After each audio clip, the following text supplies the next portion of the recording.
Hi friends, welcome back to my channel. ఈరోజు నేను అరటికాయ బజ్జీ చేస్తున్నానండి. ఇది చాలా టేస్టీగా వచ్చింది. మొదటిసారి చేసినా కూడా చాలా బాగా వచ్చింది. సో మీకు కూడా షేర్ చేయాలని వీడియో చేశాను.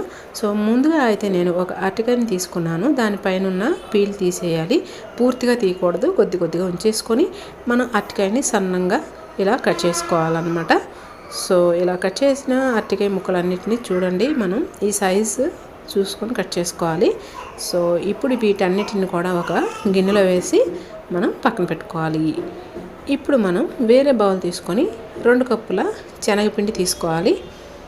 ఈ శనగపిండి తీసుకున్నాక మనం దీనిలో 2 టేబుల్ స్పూన్ల బియ్యపు పిండి కూడా వేసుకోవాలి. బియ్యపు పిండి వేసుకోవడం వలన మనకి బజ్జీ అనేది కరకరలాడి చాలా టేస్టీగా ఉంటుందన్నమాట. సో 2 స్పూన్ల బియ్యపు పిండి వేసుకున్నాక దీనిలో రుచికి సరిపడా సాల్ట్ వేసుకోవాలి.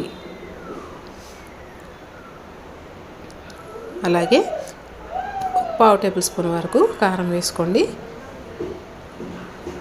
చిటికెడు పసుపు,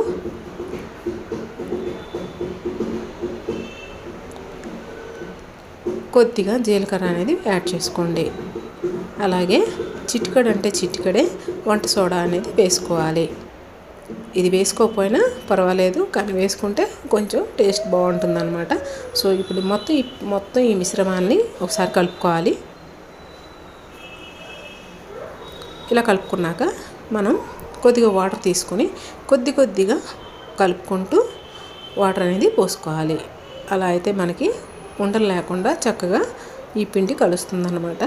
సో మనం బజ్జీ పిండికి ఎలా అయితే కలుపుకుంటామో ఆ విధంగా కలుపుకోవాలి. చూడండి, కన్సిస్టెన్సీ అనేది ఈ విధంగా చూసుకోండి. మనకి వేలు పెడితే వేలికి అంటేటట్టు ఉండాలి. చూసారు కదా. సో ఈ విధంగా చేసి పక్కన పెట్టుకోవాలి. ఇప్పుడు మనం మీకు చూపిస్తున్న ఈ అరటికాయ బజ్జీ ఒకటి తీసుకొని దీనిలో ఇలా ముంచి వేయండి. చూడండి. సో అంతేనండి. ఇప్పుడు మనం బాగా కాగిన ఆయిల్లో మనం ఈ బజ్జీలని వేసుకోవాలి. మీడియం ఫ్లేమ్లో పెట్టి వీటిని మనం ఫ్రై చేసుకుంటే మనకి లోపల వరకు బాగా ఉడికి క్రిస్పీగా వస్తాయన్నమాట.